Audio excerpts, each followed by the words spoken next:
Hello, my dear students. In today's lesson, we are going to talk about the methods for improving the listening skills of secondary school students. So, what kind of tips you can use for improving listening skills? Improve the active listening skills of both you and your child by following these 5 tips. The first one is to maintain eye contact. The second one, don't interrupt. The third one, ask questions. First one, repeat back what the speaker says. The fifth one, listen for total meaning. A student who has problems processing auditory information typically hears normally. He hears the sounds accurately, but his brain may have difficulty making sense of what his ear is telling it.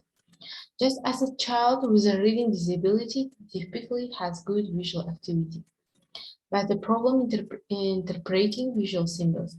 A child with poor listening skills usually has good hearing, but difficult interpreting auditory information. Teachers can promote good listening skills by varying the way they communicate and making subtle changes in the classroom setting.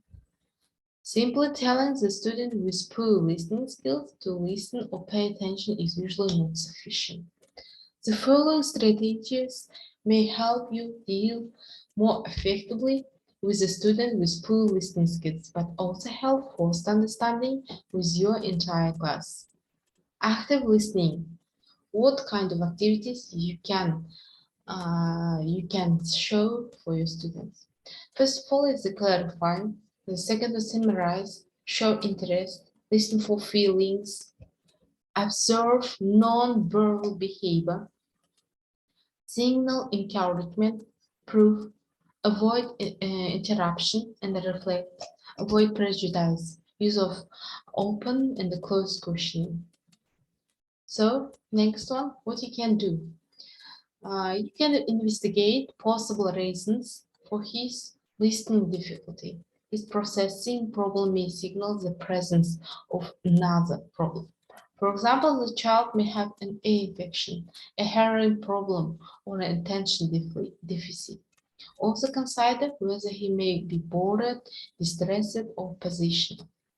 If you suspect the possibility of a hearing problem, ask the nurse to screen his hearing.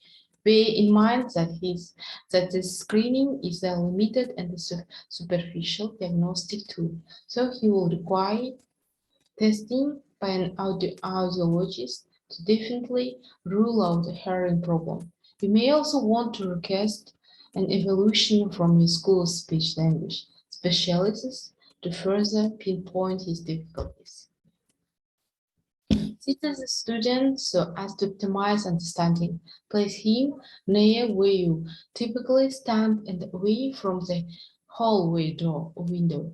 This way, he will be better able to understand your instructions and less vulnerable to distraction. Avoid standing in front of the window on a summer day while talking to your class because it will be harder for students to see your face clearly. Gain the student's attention before speaking with him. This is particularly important when giving assignments or directions or introducing new ideas. Consider alerting the student that you are about to begin speaking by gently tapping him on the shoulder or calling his name. Face him and make sure he has eye contact with you. Varying your tone and volume may help to maintain his attention. Monitor his understanding. You might do this by having him repeat back your directions or asking him questions to assess his grasp of what you have said. Make sure that he really understands and is not just parroting back what he has heard. If he has not understood, restate your instructions but simplify the vocabulary, syntax, and the grammar. Consider asking another student to regularly monitor his understanding of directions and assignments. Encourage the students to tell you when he is confused. He may be reluctant to ask you for clarification for fear of your reaction. Let him know that you expect him to tell you when he is unclear about directions or assignments. At the same time, you want to make sure he does not take advantage of this by not paying attention when he first hears the instructions. Provide a longer wait time with the student. The student with an auditor processing problem may take somewhat longer to understand orally presented information.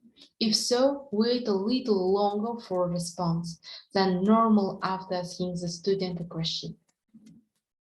Prepare the student when changing topics. When moving from one subject to another, make it clear that you are changing topics by saying, for example, that ends our discussion of name of topic. Now let's move on, talk about the name of the new topic. In discussing the new topic, begin by summarizing the main points. When finished with your lesson, review the main ideas and perhaps previously learned material. This will be helpful for all students. Listening is summarizing, hearing content, listening, fulfilling, neutral technique, paraphrasing, observing body language, also self-awareness, reflection, questioning, clarifying techniques. Enhance the student's understanding. Try the strategies to help him understand and remember what you have said. Speak in short sentences in the talk relatively slowly. Repeat what you have said or have him repeat it to you. If necessary, rephrase what you said rather than repeating them word for word. Have him write down the information when posing questions in class.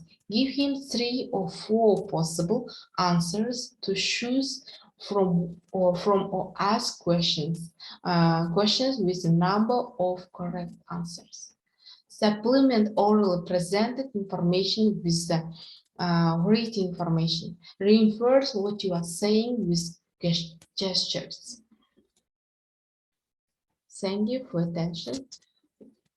See you soon in the next lesson.